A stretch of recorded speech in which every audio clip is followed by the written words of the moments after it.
Hello students, तो आज यहाँ शुरू करते हैं हम लोग अपना video series about the numericals which are very important, the most important numerical for this coming board examination. तो देखिए, पहला न्यूमेरिकल जो आपके सामने आ रहा है इस वीडियो में वो है मीटर स्केल से रिलेटेड फोर्थ चैप्टर से। यहाँ पे जब मैं आपको न्यूमेरिकल्स के बारे में बताऊंगा तो सिर्फ न्यूमेरिकल ही नहीं बता रहा हूँ, न्यूमेरिकल पढ़ नहीं रहा हूँ, सिर्फ उसके हिंट भी देता चलूँगा कि कैसे आप इस न्यूमेरिकल को सॉल्व करने की कोशिश करेंगे आप खुद सॉल्व, और नहीं निकलेगा तो मेरे वीडियोस पे जाएंगे।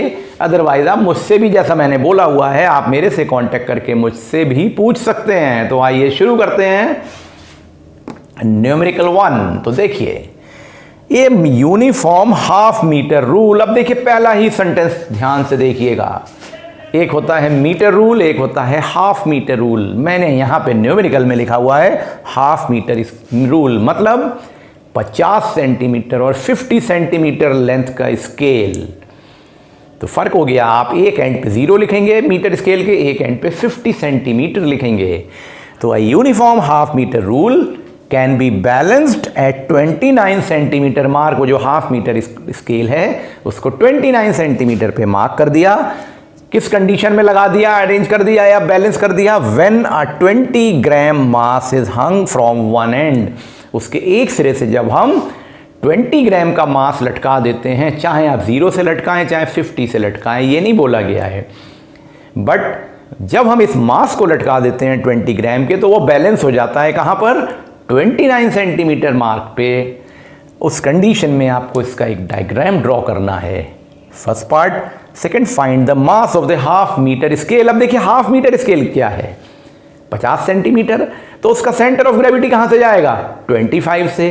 तो मास ऑफ द स्केल हमेशा as we know passes from the centre of gravity. तो आप वहां से एक एरो बनाएंगे जो कि mass of the metre scale होगा। तो वो बैलेंस कंडीशन में क्लॉकवाइज मूवमेंट और एंटी क्लॉकवाइज मूवमेंट का लॉजिक लगाएंगे और उसके थ्रू इक्वेशन बना के mass of the metre scale निकाल लेंगे। बहुत आसानी से निकल जाएगा, बना के देखिएगा।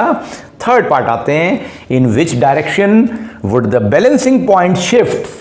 किस डायरेक्शन में उसका जो बैलेंसिंग पॉइंट 29 पे था वो शिफ्ट हो जाएगा if 20 gram mass is shifted inside from one and. अगर हम जो कोने पे हमने मास लटकाया था ना यहाँ पे 20 सेंटीमीटर पे, उसको शिफ्ट कर दें अंदर की ओर, तो देखिए फिर से क्लॉकवाइज और एंटी क्लॉकवाइज मूवमेंट बदल जाएगा। उस रिलेशन में क्या होगा?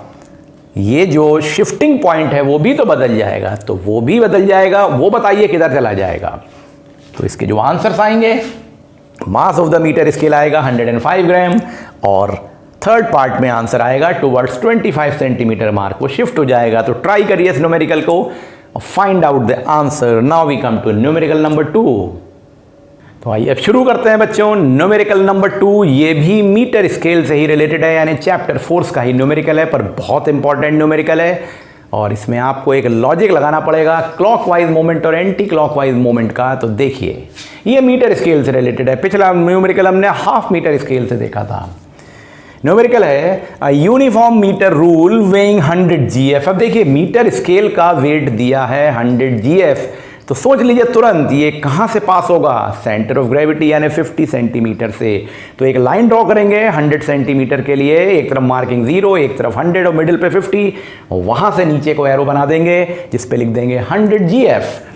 तो uniform metre rule weighing 100 GF is pivoted at the centre. Centre पे ही है, यानी सेंटर ऑफ ग्रेविटी पे ही वो 50 सेंटीमीटर पे पाइवोट है, और वहीं से 100 GF जा रहा है। कोई कंफ्यूजन नहीं, बड़ी सिंपली बना लेंगे। दो वेट्स को लटकाया गया, 150 GF and 250 GF hang from the point A and B respectively. अब देखिए, उस मीटर स्केल पे दो पॉइंट हैं, 150 GF और 250 GF, सच दैट ए को लटकाया गया है 150 GF रिलेशन में, यानी जो पॉइंट ए है वहां से 150 GF नीचे जा रहा है, और पॉइंट बी से 250 GF। तो ये दोनों एक तरफ तो होंगे नहीं, क्योंकि हमें इसे बैलेंस करना है। तो ऑन वन साइड, यानी कि आप लेफ्ट या राइट किसी भी साइड पे एक तरफ लटकाएंगे 150 और दूसरी तरफ हैंग करेंगे 250 GF, और उसके ऊपर नाम लिख देंगे ए और बी। और सेंटर के रिस्पेक्ट में क्वेश्चन में है सच दैट उनका जो डिस्टेंस है from the centre O A is equal to 40 है, यानी 150 GF वाला जो मास है वो कितने डिस्टेंस पे है सेंटर से? 40 सेंटीमीटर पे। और ओ बी जो बी पॉइंट है यानी जहां से 250 GF जा रहा है वो सेंटर से कितने डिस्टेंस पे है, 20 सेंटीमीटर पे। तो ये न्यूमेरिकल है आपके सामने। In this situation calculate anti clockwise moment about O. अब पता लगाइए एंटी क्लॉक किस तरफ होगा। दूसरा total clockwise moment about O. तो आप इनके आंसर्स निकालेंगे तो एंटी क्लॉकवाइज मोमेंट आना चाहिए 6000 GF सेंटीमीटर और क्लॉकवाइज मोमेंट आना चाहिए 5000 GF सेंटीमीटर। तो इसके थर्ड पार्ट पे आइए। द डिस्टेंस फ्रॉम ओ यानी सेंटर जो है, the distance from O where 100 GF weight should be place to balance the metre scale. अब देखिए, आप देख रहे हैं ना यहाँ पे दोनों पे एंटी क्लॉक और क्लॉकवाइज मोमेंट बराबर तो है नहीं, तो वो डिसबैलेंस होगा। तो उसको बैलेंस करने के लिए कहां पर हम एक 100 GF का वेट लटका दें ताकि clockwise moment anti clockwise moment के बराबर हो जाए। तो आपको वो डिस्टेंस कैलकुलेट करना पड़ेगा। बहुत लॉजिकल न्यूमेरिकल है पर बहुत इंपॉर्टेंट है, इसको तैयार कर लीजिए। और अब आते हैं क्वेश्चन नंबर 3 पे। तो बच्चों आप देख लेते हैं न्यूमेरिकल नंबर 3 जो कि अब शुरू होता है वर्क पावर एनर्जी से। देखिए, मैं आपको हर चैप्टर के बड़े इंपॉर्टेंट और ऐसे न्यूमेरिकल दूंगा जो कि प्रोबेबल होते हैं और जिस टाइप के न्यूमेरिकल बोर्ड एग्जामिनेशन में आ सकते हैं, और आप उन न्यूमेरिकल को करके ही पूरा सिलेबस तैयार कर सकते हैं। तो इसलिए आप बहुत आराम से इनको करिए, कोई जल्दी नहीं है, लेकिन ठीक से समझिए। ये करने से आपको सारे लॉजिक्स क्लियर हो जाएंगे। तो देखिए numerical number 3। A boy of the mass 40 kg climbs up a flight of 30 steps each 20 centimeter high in 2 minutes। मतलब एक लड़का ऊपर सीढ़ियों पे चढ़ रहा है, 30 स्टेप चढ़ के जाता है और हर एक स्टेप 20 सेंटीमीटर का है। तो कितनी हाइट चढ़ गया, मल्टीप्लाई कर लीजिए 30 इंटू 20 600 सेंटीमीटर यानी कि 6 मीटर। यूनिट कन्वर्जन जरूर ध्यान रखिएगा, सेंटीमीटर को मीटर में बदलेंगे क्योंकि यहाँ 40 kg दिया हुआ है। तो एक लड़का ऊपर जा रहा है 600 सेंटीमीटर या 6 मीटर 2 मिनट में, इसको सेकंड में जरूर बदलिए। And a girl of the mass 30 kg does the same thing in 1.5 minutes. और एक लड़की भी जाती है उतनी ही दूरी उतनी ही हाइट पर यानी 600 सेंटीमीटर पे, लेकिन कितनी देर में, 1.5 मिनट में। तो आपको कंपेयर करना है वर्क डन बाय देम और पावर डेवलप बाय देम और take the ji 10 metre per second square. तो एक तो यूनिट कन्वर्जन ध्यान रखेंगे, दूसरा मैंने ये हाइट का हिंट बताया। अब देखिए वर्क निकालने के लिए यहां पर mgh यूज करेंगे क्योंकि बॉडीज ऊपर को जा रही हैं। तो mgh निकाल के उसका रेशियो निकालेंगे। देखिए जब कंपैरिजन बोला जाएगा तो रेशियो निकालेंगे। तो आप निकालेंगे work done is to work by the boy is to work done by the G यानी कि गर्ल विल बी 4:3। ये आंसर आ जाएगा इसका। फिर आप पावर निकालने के लिए इस वर्क को टाइम से डिवाइड कर देंगे तो आप देखेंगे आपका आंसर आएगा 1:1 यानी दोनों की पावर 1:1 आएगी। इन दिस वे आप इस न्यूमेरिकल को कर लेंगे। और आइए अब शुरू करते हैं न्यूमेरिकल नंबर 4। तो आइए बच्चों अब शुरू करते हैं न्यूमेरिकल नंबर 4 और 5। तो देखिए न्यूमेरिकल नंबर 4 क्या है, ये पावर से रिलेटेड न्यूमेरिकल हैं।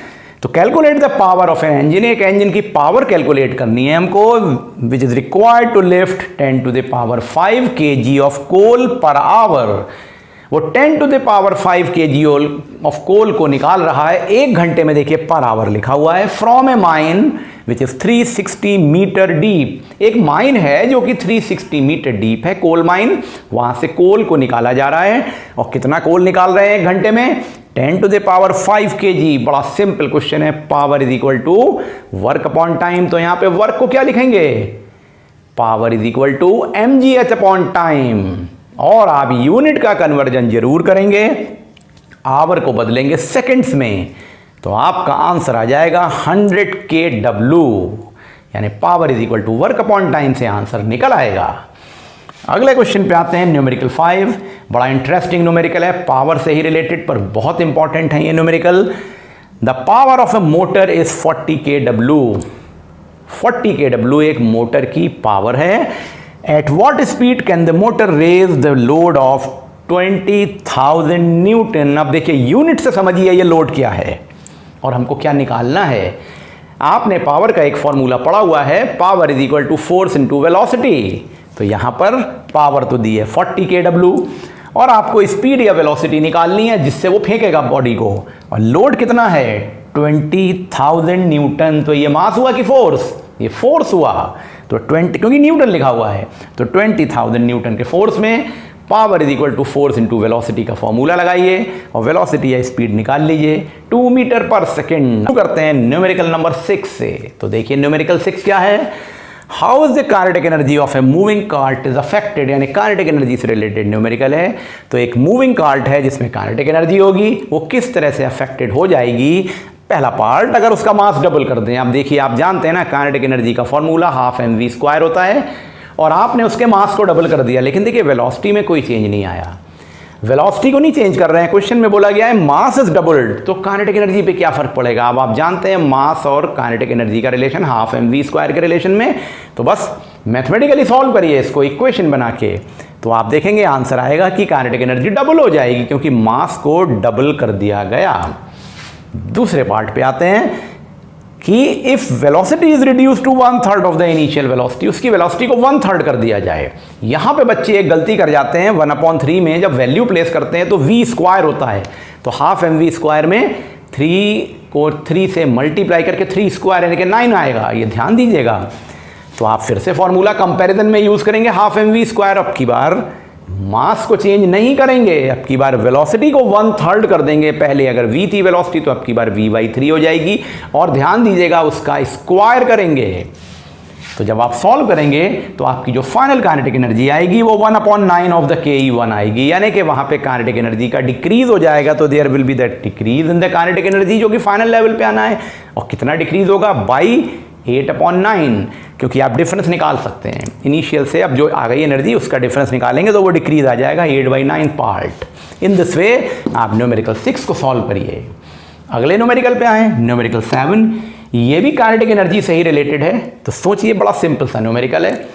How fast a man weighing 600 Newton runs so that his kinetic energy is 750 joule. बहुत सिंपल है, 12mv² का फॉर्मूला लगाना है और आपको यहाँ पे वेलोसिटी निकाल लेनी है, और 600 न्यूटन का उसका वेट है 12mv² के रिस्पेक्ट में। अब देखिए आप कैसे करेंगे इसको।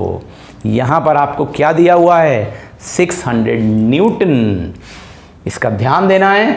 तो 12mv² में m क्या रखेंगे ये भी ध्यान देना है आपको। मैंने हिंट दे दिया, और आंसर निकाल के देखिए 5 मीटर पर सेकेंड आना चाहिए। तो शुरू करते हैं न्यूमेरिकल नंबर 8 और 9। तो देखिए ये न्यूमेरिकल पोटेंशियल एनर्जी के चेंज और वर्क एनर्जी थ्योरम से रिलेटेड हैं, बहुत इंपॉर्टेंट हैं। तो देखिए, a boy weighing 25 kgf climbs from first floor at a height of 3 metre above the ground to the third floor at a height of 9 metre above the ground. ध्यान से समझिएगा, ground level से जो first floor है वो कितनी ऊंचाई पर है, 3 मीटर पे है, और वहां से लड़का ऊपर चढ़ना शुरू करता है जिसका वजन 25 kgf है, और वो थर्ड फ्लोर पे पहुंच जाता है जो कि ग्राउंड से 9 मीटर पे है। देखिए ग्राउंड लेवल से ही हमेशा पोटेंशियल एनर्जी को लिया जाता है, तो आपको यहाँ 2 लेवल पे पोटेंशियल एनर्जी निकाल के उसका डिफरेंस निकालना पड़ेगा।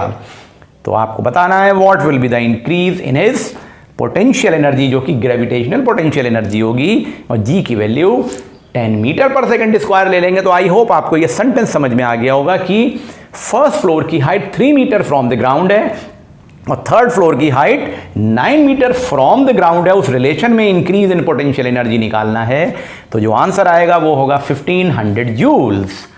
सेकेंड क्वेश्चन पे आए।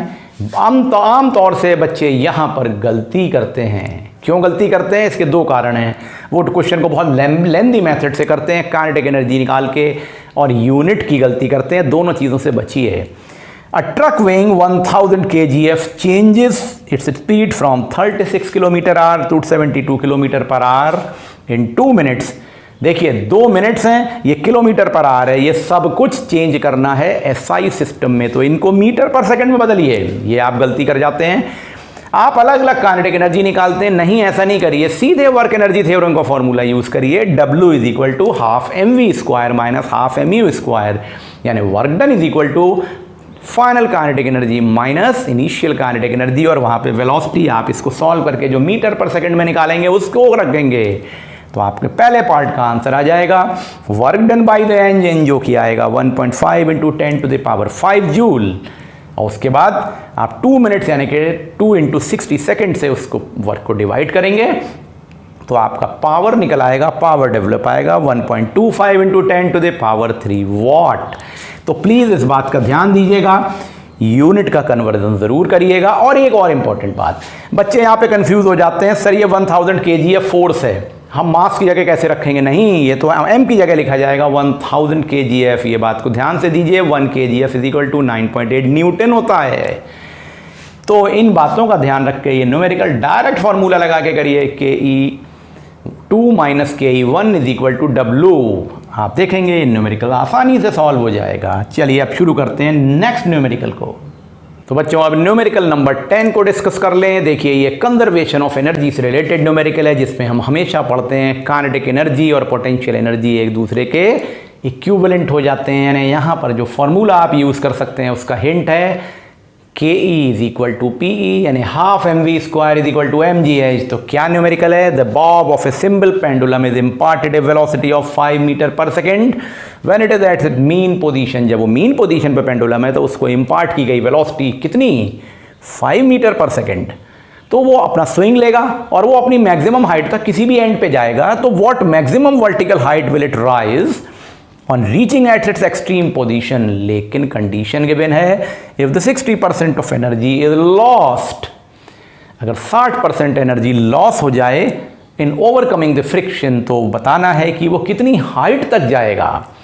g की value 10 metre per second square निकाल डालिए ये हाइट की, mgh = ½ mv² में वैल्यू प्लेस करेंगे तो कितना आंसर आएगा। आइए अब शुरू करते हैं अगले दो न्यूमेरिकल 11 एंड न्यूमेरिकल 12। न्यूमेरिकल 11 को देखिए। न्यूमेरिकल 11 पुली सिस्टम से रिलेटेड है, सिंगल फिक्स पुली। इस बार हमारे यहाँ पुली ही सिलेबस में है, लीवर के न्यूमेरिकल करने की कोई ज़रूरत ही नहीं है। तो देखिए पुली में a fix pulley is driven by a 100 kg मास।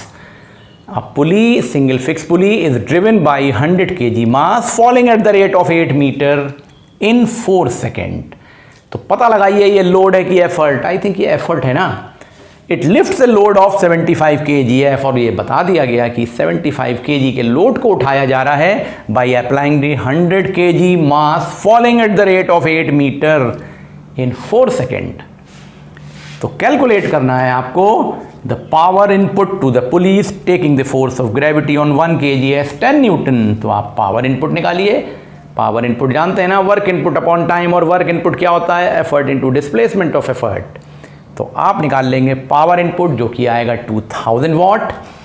दूसरा निकालना है efficiency. Efficiency = work output upon work input से परसेंटेज में निकालेंगे, 75% आ जाएगी एफिशिएंसी।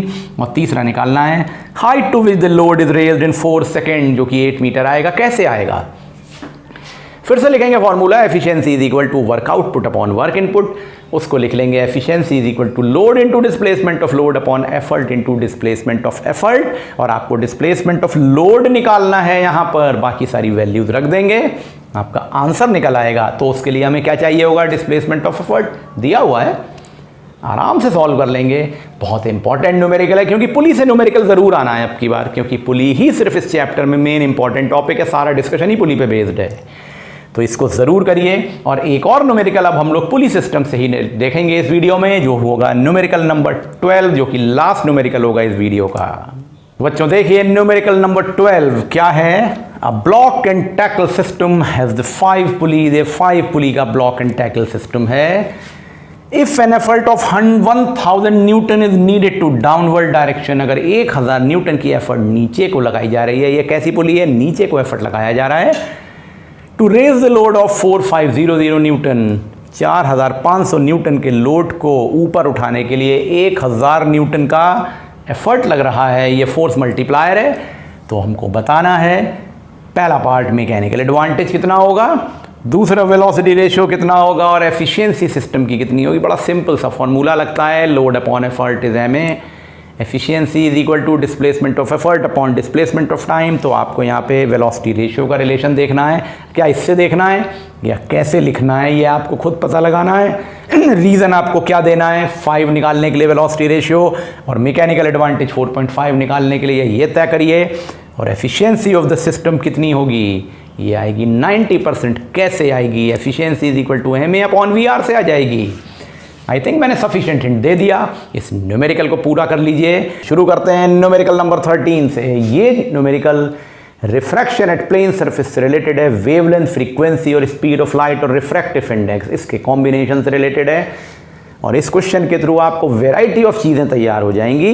तो देखिए, orange light of the wavelength 6600 angstrom travelling in the air, orange colour की लाइट जो है जिसकी वेवलेंथ दी हुई है और ये एंगस्ट्रॉम में दी है, ध्यान दीजिएगा एंगस्ट्रॉम और मीटर का रिलेशन आई थिंक आपको पता होगा, और एयर में चल रही है और एयर से वाटर में आ जाती है, गेट रिफ्रैक्टेड इन वाटर, यानी एयर से वाटर में लाइट आ गई। कौन से कलर की लाइट? ऑरेंज कलर की light. Speed of light in the air given है 3 × 10⁸ metre per second, and the refractive index of water, जहां पानी में आ रही है लाइट रे उस वाटर की रिफ्रैक्टिव इंडेक्स दी है 4/3। तो आपको पता लगाना है frequency of the light in air. अब फ्रीक्वेंसी पता लगाने के लिए क्या होता है? V = f लैम्डा, f निकालना है frequency. Speed of light in water, तो refractive index in the medium with respect to air = speed of light in air upon speed of light in medium के फॉर्मूले से आप speed of light in water निकाल सकते हैं। और तीसरा वेवलेंथ V = f लैम्डा का रिलेशन, या refractive index of the medium = wavelength in the air upon wavelength in the medium का रिलेशन भी तो होता है, तो आप उससे निकाल सकते हैं। तो देखिए, आपको मैंने फॉर्मूला भी बताया, आप उसका यूज करके इस न्यूमेरिकल को सॉल्व कर दें। फिर आते हैं न्यूमेरिकल नंबर 14। ये भी रिफ्रैक्टिव इंडेक्स के रिलेशन से ही रिलेटेड है कि speed of light in air and upon speed of light in medium. तो that speed of the light in the diamond is 125,000 kilometre per hour. What is its refractive index? इसकी refractive index diamond की क्या है? और speed of light in air 3 × 10⁸ metre per second दी हुई है। जरा ध्यान दीजिए, यहां पर देखिए किलोमीटर पर सेकंड लिखा है और speed of light in air 3 × 10⁸ metre per second है। तो आप अगर यूनिट चेंज नहीं करेंगे तो गलत हो जाएगा। बच्चे यूनिट चेंज नहीं करते हैं तो किलोमीटर को मीटर में बदलेंगे। 1 किलोमीटर = 1000 मीटर के रिलेशन से यहाँ पे लगाएंगे आंसर में वैल्यू, तब करेक्ट आंसर आएगा। हर जगह यूनिट कन्वर्जन बहुत इंपॉर्टेंट है। फॉर एग्जाम्पल इसी क्वेश्चन में देखें तो अगर वेवलेंथ एंगस्ट्रॉम में है तो आपको एंगस्ट्रॉम में आंसर निकाल सकते हैं, लेकिन अगर आपने इसको मीटर में कन्वर्ट कर दिया तो यहाँ भी मीटर में लाना पड़ेगा। तो यूनिट सिमिलर होनी चाहिए, इस बहुत इंपॉर्टेंट है फिजिक्स में, वरना नंबर कटेंगे। तो आप इस न्यूमेरिकल को कर लें। न्यूमेरिकल 14 हो गया। आइए अगले न्यूमेरिकल्स को देख लेते हैं। तो बच्चों अब देख लें हम लोग न्यूमेरिकल नंबर 15 और 16। ये न्यूमेरिकल रियल और एपरेंट डेप्थ से रिलेटेड, जैसे न्यूमेरिकल 15 बोला गया है। तो देखिए, अ coin kept inside the water, एक कॉइन को वाटर के अंदर रख दिया गया, of the refractive index 4/3, water की रिफ्रैक्टिव इंडेक्स 4/3 थी। When viewed from the air, उस कॉइन को ऊपर से देखा जा रहा है, इन द वर्टिकल डायरेक्शन, सीधे उसको देख रहे हैं। It appears to be raised by 2 metre, ध्यान से समझिएगा, it appears to be raised by 2 mm।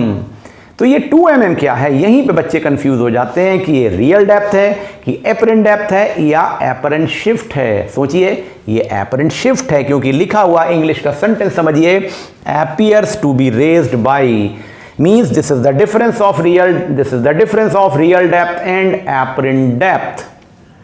तो आपको इस बात पे ध्यान देना है कि ये एपरेंट डेप्थ नहीं है, रियल डेप्थ नहीं है, दिस इज द शिफ्ट। बस, तो अब आपको डेप्थ ऑफ द कॉइन निकाल लेनी है। इसके लिए रिफ्रैक्टिव इंडेक्स और एपरेंट शिफ्ट का फॉर्मूला है, डायरेक्ट उसको लगाइए और आंसर आ जाएगा 8 mm। उसके बाद आते हैं न्यूमेरिकल नंबर 16 पे। देखिए, ये numerical 1/v - 1/u = 1/f lens के न्यूमेरिकल से रिलेटेड है, उस फॉर्मूले से रिलेटेड है। जब मैंने आपको सिलेबस बताया था रिड्यूस, तो वहां पर एक जगह पे एक मिस्टेक हुई थी जिसमें मैंने बोला था कि ये न्यूमेरिकल सिलेबस में नहीं है, जबकि मैं उस चीज़ को रेक्टिफाई कर रहा हूं। ये मैंने बाद में डिटेल में डिस्कस किया, देखा तो ये न्यूमेरिकल सिलेबस में हैं और आपको इसको तैयार करना चाहिए। तो जस्ट सॉरी फॉर दैट कि मैं आपको गलत जगह पे वहाँ पे गलत बता गया, लेकिन कोई ऐसा बहुत बड़ा इशू नहीं है, उसके लिए परेशान ना होइए, उसको मैंने रेक्टिफाई कर दिया। आप इस न्यूमेरिकल को ज़रूर तैयार करेंगे या इस तरह के न्यूमेरिकल्स को तैयार करेंगे। तो देखिए, कॉन्वेक्स भी हो सकता है, कॉनकेव भी हो सकता है। तो यहाँ पे जैसे कॉन्वेक्स का एग्जाम्पल लिया है, a convex lens form an erect and 3 times magnified image, एक इरेक्ट और मैग्नीफाइड इमेज बनाता है, and of an object placed at a distance 10 cm in front of it. तो ऑब्जेक्ट को 10 सेंटीमीटर पे रखा गया है और मैग्नीफाइड इमेज बन रही है। तो सोच के देखिए ये कौन सी कंडीशन है। ये वो कंडीशन है जब ऑब्जेक्ट को फोकस और पोल के बीच में रखा जाता है कॉन्वेक्स लेंस के सामने। तो हमको पता लगाना है पोजीशन ऑफ इट्स इमेज, जो -30 आएगी, माइनस साइन से आप समझ रहे होंगे किधर इमेज बनेगी, और focal length of the lens 15 centimetre आएगी। तो आप इस तरह से ये दो न्यूमेरिकल तैयार करिए। अगले न्यूमेरिकल पे आते हैं। बच्चों आप देख लेते हैं न्यूमेरिकल नंबर 17। ये पावर ऑफ द लेंस से रिलेटेड है, जिसमें फॉर्मूला यूज करते हैं power is equal to 1/f, power in dioptre, focal length in centimetre. तो देखिए power of the lens is -2.0 dioptre है, तो बताना है इसकी फोकल लेंथ क्या होगी और ये किस तरह का लेंस होगा। तो देखिए आंसर इसका आएगा 50 सेंटीमीटर और ये कॉनकेव लेंस होगा। बहुत आराम से कर लेंगे। उसके बाद क्वेश्चन 18 आता है साउंड चैप्टर से, इको से, और ये बड़ा इंपॉर्टेंट होता है। इको से तो हर बार न्यूमेरिकल आना है। तो देखिए a man standing in front of A vertical Cliff, fire से गन, एक आदमी वर्टिकल क्लिफ के सामने खड़ा है और उसने गन से फायर किया, तो उसको जो इको सुनाई पड़ती है, he listen the echo after 3 seconds, 3 second के बाद। उसके बाद वो क्लोजर जाता है क्लिफ के। On moving closer to the cliff by 82.5 metre, वो 82.5 मीटर आगे चला गया। He fires the gun again, और फिर से उसने फायर किया। Then he hears the echo after 2.5 second. अब देखिए वो जब पास चला गया तो जल्दी इको सुनाई पड़ेगी। तो देखिए टाइम 2.5 सेकेंड हो गया। आई थिंक क्वेश्चन समझ में आ गया। तो आपको कैलकुलेट करना है distance of Cliff from initial position of man, जब आदमी पहले जहां खड़ा था वहां से क्लिफ का कितना डिस्टेंस है। तो वो आंसर आना चाहिए 495 मीटर, और स्पीड ऑफ साउंड बताना है, और ये आ जाएगा 330 मीटर पर सेकेंड। और कौन सा फॉर्मूला यूज होगा? Simple, v is equal to 2d/t। और दूसरी सिचुएशन में जब वो आगे बढ़ गया तो v is equal to d minus 82.5/t, यानी टाइम 2.5। इसकी इक्वेशंस बनाइए और सॉल्व करके आंसर निकाल दीजिए क्वेश्चन 18 का। आइए अगले दो न्यूमेरिकल देख लें, वो भी साउंड से ही रिलेटेड हैं। बच्चों आप देख लेते हैं न्यूमेरिकल नंबर 19 एंड 20। ये भी साउंड से रिलेटेड हैं और इको के ही न्यूमेरिकल हैं और बहुत इंपॉर्टेंट हैं। क्वेश्चन नंबर 19 है radar is able to detect the reflected wave from an enemy plane. देखिए एक एनिमी प्लेन उड़ रहा है और रडार उसको डिटेक्ट कर रहा है, उसके सिग्नल्स को, after a time interval of 0.02 millisecond. ध्यान से देखिएगा, मिली सेकेंड है, इसको कन्वर्ट जरूर करेंगे सेकेंड्स में। If the velocity of wave is 3 × 10⁸ metre per second, wave की वेलोसिटी दी है। तो जरा बताइए डिस्टेंस कितना होगा प्लेन और रडार के बीच में। फॉर्मूला वही है, v is equal to 2d/t। लगा दीजिए और आंसर निकाल लीजिए 3 × 10⁸ metre per second. Question number 20 पे आते हैं numerical.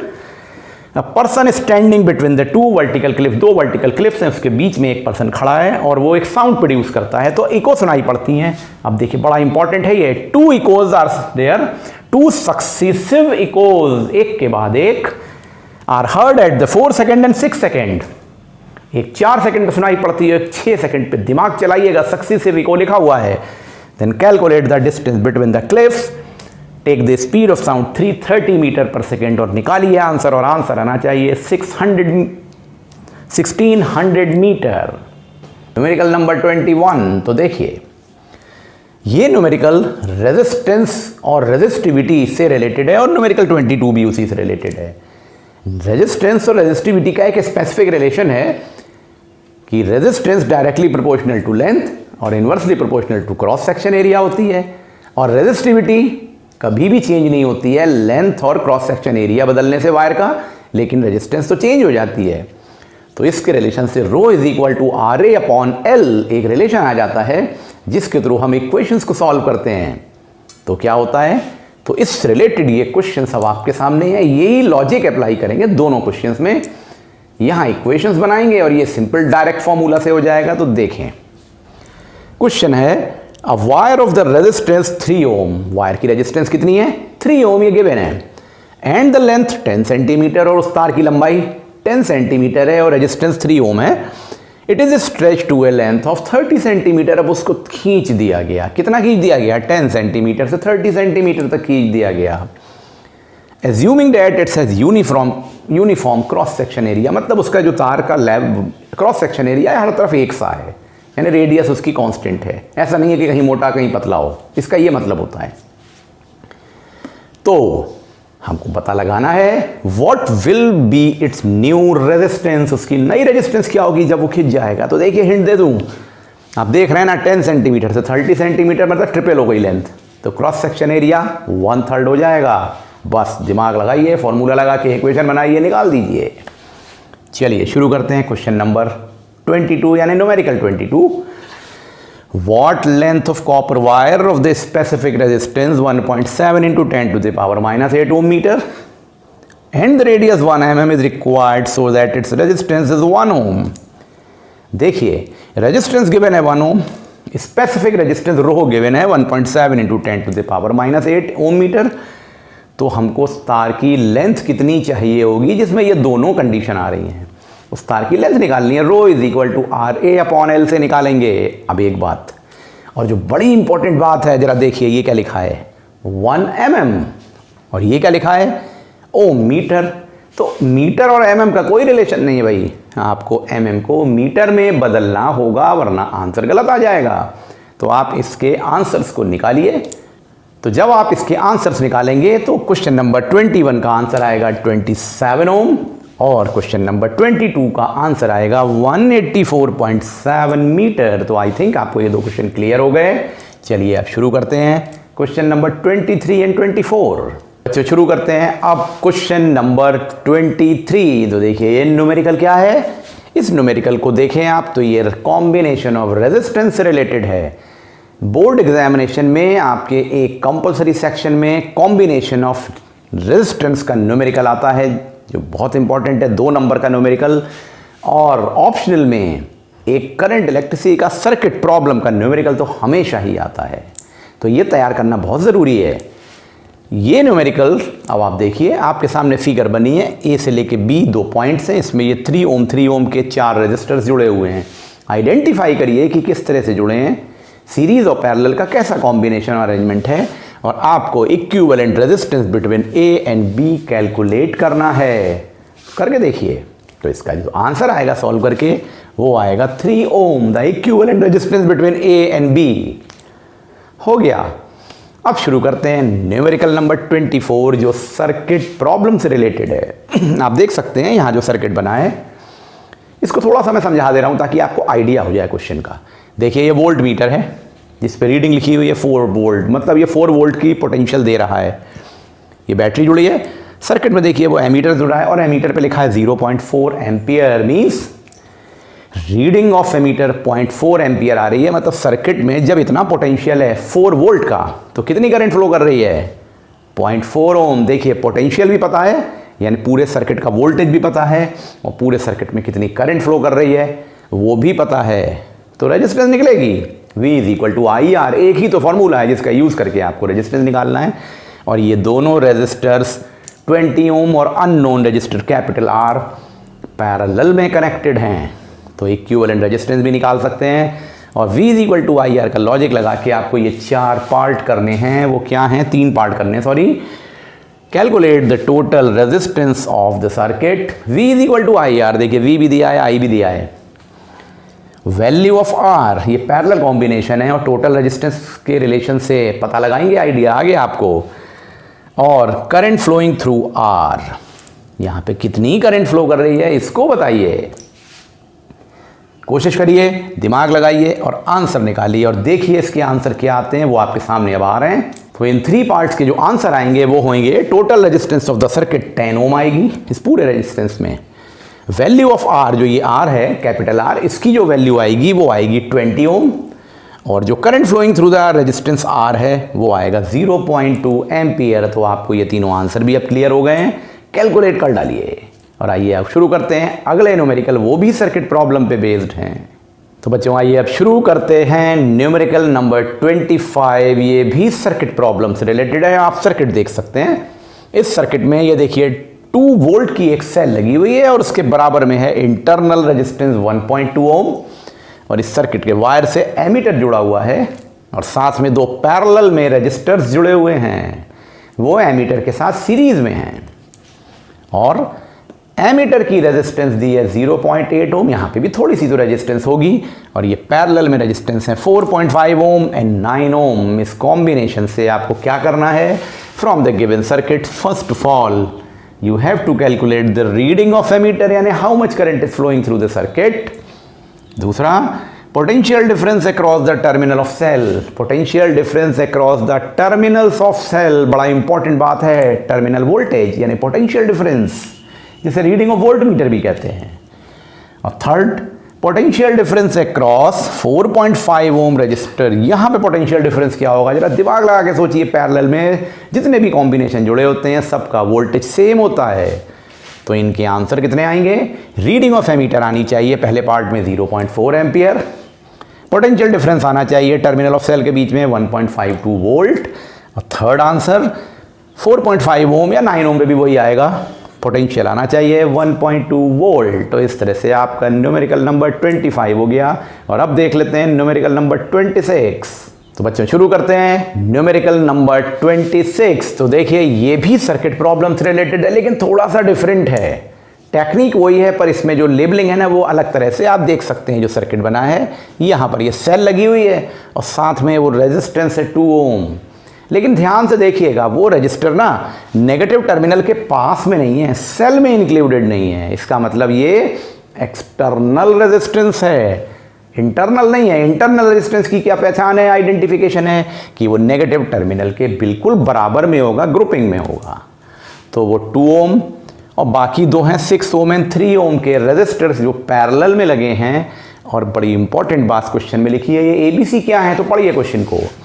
In the given circuit, 3 ammeters A, B, C are connected, यानी करंट को मेजर करने के लिए डिवाइस एमीटर यहाँ कनेक्ट कर दी गई है। क्या दिक्कत है, आप करंट निकालते हैं तो रीडिंग ऑफ एमीटर निकालते हैं, वही तो बात है। तो ये 3 ammeter A, B, C connect कर दिए गए हैं यहाँ पर। और अब आपसे कहा जा रहा है इंपॉर्टेंट एक बात और लिखी है, इनकी रेजिस्टेंस नेग्लिजिबल है। मतलब आप जब कैलकुलेट करेंगे रेजिस्टेंस तो don't bother about resistance of A, B और सी इटसेल्फ, उससे कोई फर्क नहीं पड़ता, वो आइडियल एमीटर हैं। ये मान के प्रॉब्लम को सॉल्व कर रहे हैं। तो आपको कैलकुलेट करना है पहला part, the reading of the ammeter A and C. Ammeter A की रीडिंग क्या होगी और एमीटर सी की रीडिंग क्या होगी। सिंपली आपको करंट यहाँ पे जो फ्लो कर रही है इस वायर में यहाँ निकालना है, और जो 3 ओम रजिस्टर पे करंट जाएगी वो कैलकुलेट करना है। तो देखिए एमीटर ए में जो करंट आएगी वो 1.5 एम्पियर होगी, और जो सी एमीटर में जाएगी वो करंट 1 एम्पियर होगी। आप ये कैलकुलेट करके देखिए। उसके बाद सेकेंड पार्ट में निकालना है total resistance of the circuit, यानी ये कॉम्बिनेशन पूरा 2 ओम, 6 ओम और 3 ओम का। तो ये आना चाहिए 4 ओम आंसर। फिर निकालना है ईएमएफ ऑफ सेल, वो तो दिया ही नहीं था ईएमएफ ऑफ सेल, इसको कैलकुलेट करेंगे। वही फॉर्मूला तो एक ही है, V = IR या E = IR, उससे आप निकाल लेंगे 6 वोल्ट। तो न्यूमेरिकल नंबर 27 है, N electric cattle is rated 230 volt and 1000 what. एक इलेक्ट्रिक कैटल है जिसकी वोल्टेज पोटेंशियल दिया है 230 वोल्ट और उसकी पावर है 1000 वॉट। तो आपको इस ये रेटिंग दी हुई है, इसकी हेल्प से निकालना है पहला part, what is the resistance of its element when it is in use. उसमें कितनी मैक्सिमम रेजिस्टेंस आएगी, क्योंकि वो वर्क करना है उसको। जब आप उसको कैलकुलेट करेंगे with using the formula with the help of power end voltage, 52.9 ओम इसकी रेजिस्टेंस आनी चाहिए। दूसरा पार्ट है what is the safe value और सेफ लिमिट ऑफ करंट, यानी minimum amount of current date can be pass through it's element for the working of electrical cattle. मतलब current कितनी जानी चाहिए कि वो काम तो करे। तो वो आंसर आएगा 4.35 एम्पियर। ये रेटिंग पे बेस्ड न्यूमेरिकल है और बड़ा इंपॉर्टेंट न्यूमेरिकल है। चलिए ये तो हुआ question number 27। Now we come to numerical number 28। अब यहाँ पे देखिए 2 bulbs A and B are rated 100 watt and 120 volt, 10 watt and 120 volt, यानी कि 2 बल्ब हैं। एक बल्ब है 100 वॉट पावर का और दूसरा बल्ब है B 10 वॉट की पावर का, लेकिन दोनों का वोल्टेज सेम है। देखिए 120 वोल्ट लिखा हुआ है। इनको कनेक्ट किया गया, और कनेक्ट कैसे किया गया, they are connected in parallel with a source of 120 volt. जो सोर्स से सप्लाई आ रही है वो भी वैसी ही है जैसे कि रेटिंग है 120 वोल्ट। और इन बल्ब्स को पैरेलल में कनेक्ट किया। पैरेलल मतलब जैसे कि रेजिस्टेंस कनेक्ट करते हैं ना पैरेलल में, उस तरह से कनेक्ट किया। तब आपको पता लगाना है find the current in each bulb, हर एक बल्ब में कितनी करंट जा रही है। तो देखिए आंसर आएगा बल्ब ए में 0.84 एम्पियर और बल्ब बी में 0.084 एम्पियर। जरा लॉजिकली सोचिए, देखिए ये 100 वाट का बल्ब है और वो बी 10 वाट का बल्ब है, तो जहाँ ज़्यादा पावर है वहाँ ज़्यादा पे करंट जाएगी ना, तो 0.84 आ रहा है।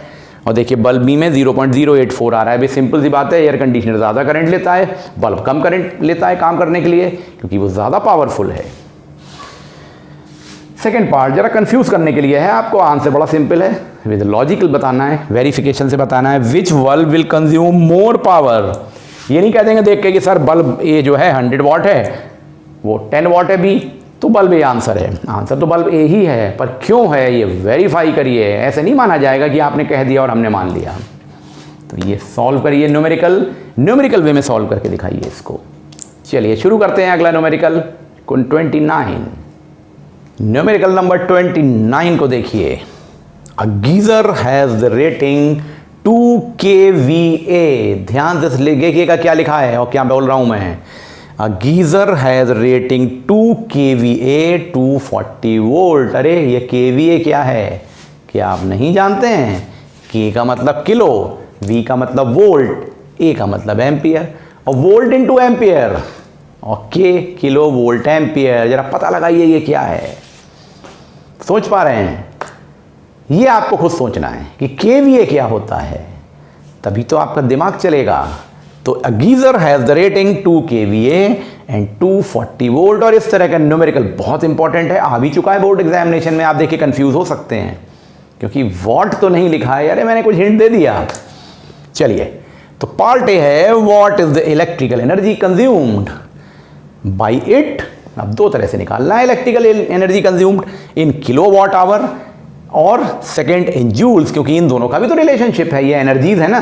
किलोवाट आवर इज एनर्जी और जूल इज ऑल्सो एनर्जी, ऐसा यूनिट। तो देखिए kWh में आंसर आएगा 3 kWh और जूल्स में आंसर आएगा 1.08 इंटू 10⁻7 जूल्स। सेकेंड पार्ट को देखें, सॉरी उससे पहले एक चीज रह गई, ये आंसर निकालना है आपको किस बेसिस पे, if it is used for 90 minutes, यानी इसको गीजर को 90 मिनट तक ऑपरेट किया जा रहा है। Second part, if the cost of the electricity is ₹4.50 per unit, commercial unit जो है उसके रिलेशन में 4.5 रुपए है, तो अगर हम 90 मिनट तक यूज करते हैं इसमें, तो टोटल खर्चा कितना आएगा बिजली का, कितनी कॉस्टिंग आएगी वो निकालना है। तो इसका आंसर आएगा ₹13.50। आई थिंक क्वेश्चन समझ में आ गया होगा। इस तरह के क्वेश्चन बहुत पूछे जाते हैं। देखिए ICSE के एग्जामिनेशन में ऐसा नहीं होता है कि बड़े डिफिकल्ट क्वेश्चन आ जाएं और आप बैठे हुए हैं सोच रहे हैं कर ही नहीं पा रहे हैं। कोई IIT और IAS का एग्जाम तो दे नहीं रहे। यहाँ आपको लॉजिक बेस्ड, फॉर्मूला बेस्ड, दिमाग को सही से बैलेंस बना के करने वाले न्यूमेरिकल्स मिलेंगे। तो कोई सिंपल न्यूमेरिकल हैं, कठिन नहीं है, लेकिन आपको कॉन्फिडेंस होना चाहिए और एक एप्टीट्यूड होना चाहिए कि हम उस काम को कर लें। तो आई थिंक आपको ये समझ में आ गया। चलिए अगला क्वेश्चन को देखते हैं। चलिए शुरू करते हैं बच्चों, न्यूमेरिकल नंबर 30। ये न्यूमेरिकल देखिए बड़ा इंटरेस्टिंग न्यूमेरिकल है, बड़ा यूनिक कॉन्सेप्ट है, इसका दिमाग लगाना पड़ेगा, जबकि होगा बड़ी आसानी से। Water in an electric kettle connected to 220 volt, यानी एक इलेक्ट्रिक कैटल जो कि 220 वोल्ट की सप्लाई पे कनेक्टेड है, उसमें 5 मिनट में पानी गर्म हो जाता है, बॉइलिंग पॉइंट पे आ जाता है। यानी कि water in an electric kettle connected to a 220 volt supply takes 5 minutes to reach its boiling point. Then how long will it take if the supply voltage falls to 200 volt? पहले voltage 220 था तो पानी 5 minute में उबल रहा था। अब अगर वोल्टेज को गिरा दिया जाए और 200 कर दें, वोल्टेज कम कर देंगे, तो देखिए करंट भी कम हो जाएगी। तो कितना टाइम लगेगा? ज़्यादा टाइम लगेगा, ये समझ में आएगा। हाँ लॉजिक देखिए, हम वोल्टेज को बदल सकते हैं, करंट को बदल सकते हैं, लेकिन दो चीज़ें नहीं बदल सकते। क्या दो चीज़ें? इलेक्ट्रिक कैटल की रेजिस्टेंस और इलेक्ट्रिक कैटल की पावर, वो तो रेटिंग पे है। तो बस आप दिमाग लगाइए और जरा आंसर निकालिए। आंसर आना चाहिए 6.05 मिनट्स। यहाँ मिनट्स में ही आंसर निकाल देंगे क्योंकि मिनट से ही चल रहा है, सेकंड्स की ज़रूरत नहीं है। Now we come to numerical number 31। यहाँ पर आके हमारे इलेक्ट्रिकल एनर्जी तक के न्यूमेरिकल्स हो गए। अब हम लोग आते हैं कैलोरीमीट्री के न्यूमेरिकल्स पे। और कैलोरीमीट्री से बच्चों एक न्यूमेरिकल डिसाइडेड है कंपलसरी में और एक न्यूमेरिकल ऑप्शनल में, क्योंकि कंप्लीट क्वेश्चन आता है कैलोरीमेट्री से।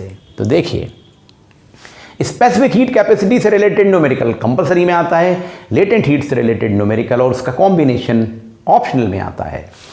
Numerical number 31, an electric heater of the power 1000 watt raises the temperature of the 5 kg of liquid from 25 degree C to 31 degree C in 2 minutes।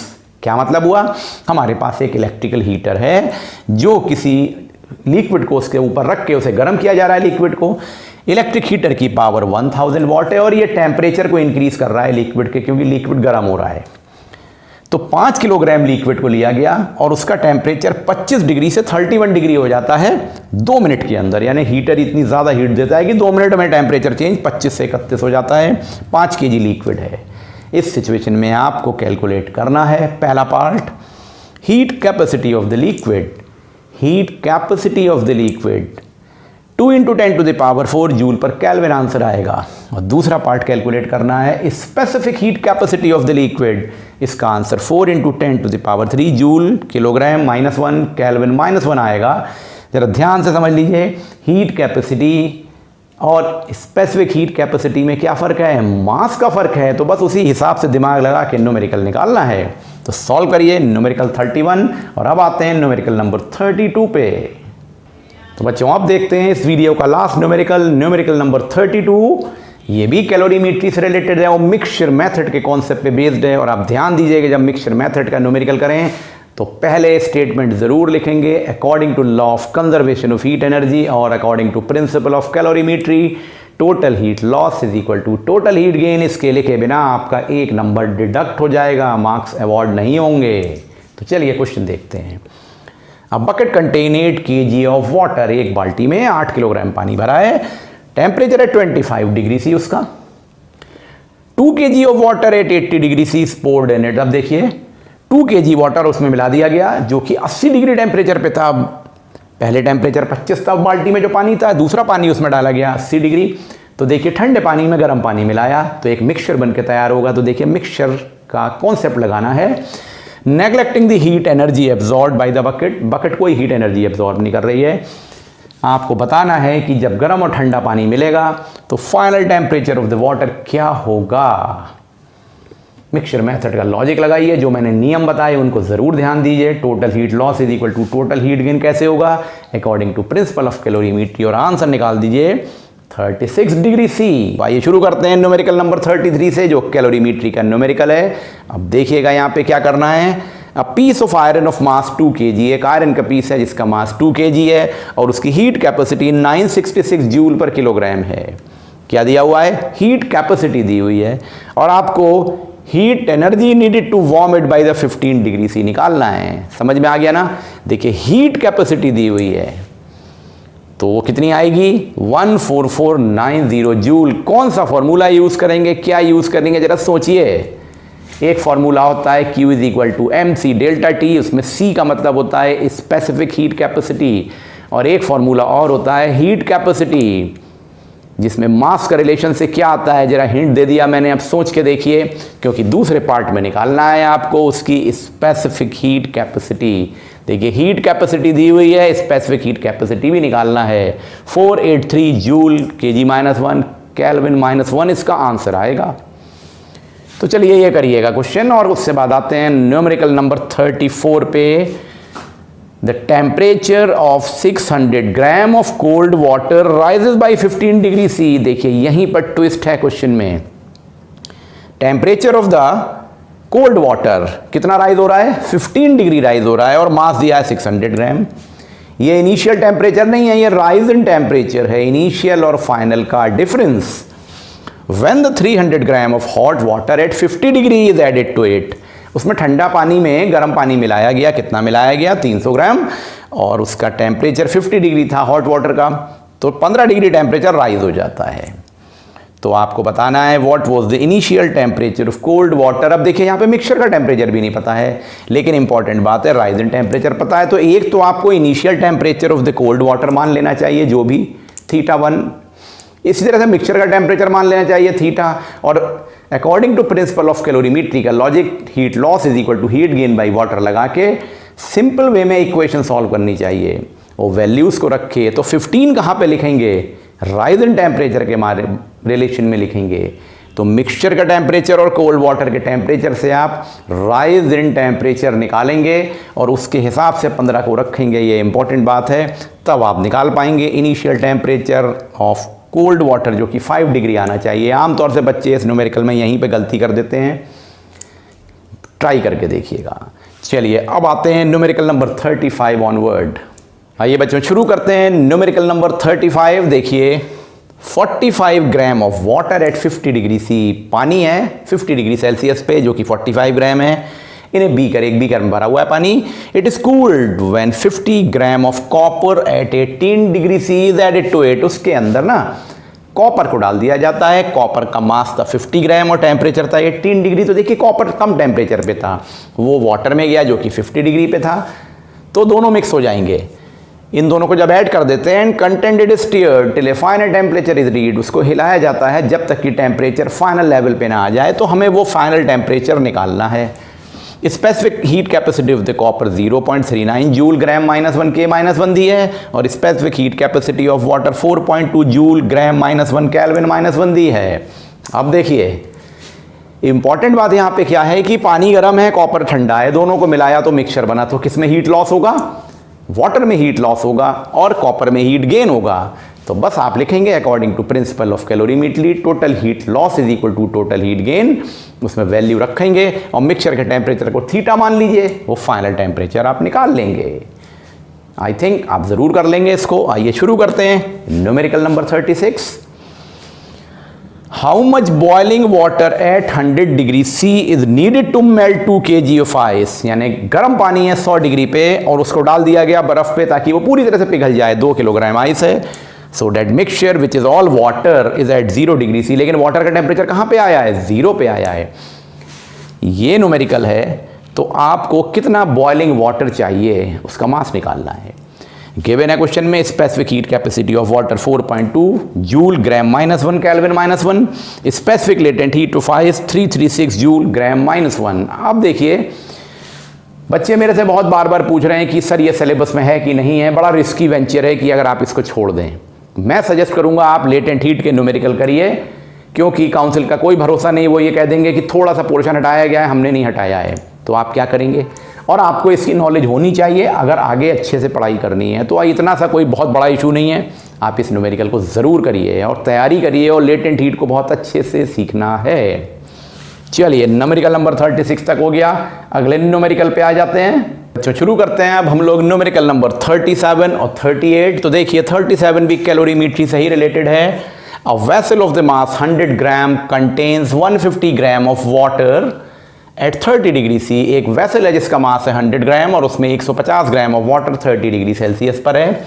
How much ice is needed to cool it by 5 degree C, कितनी बर्फ उसमें डाली जाए कि total temperature 5 degree सी पर आ जाए।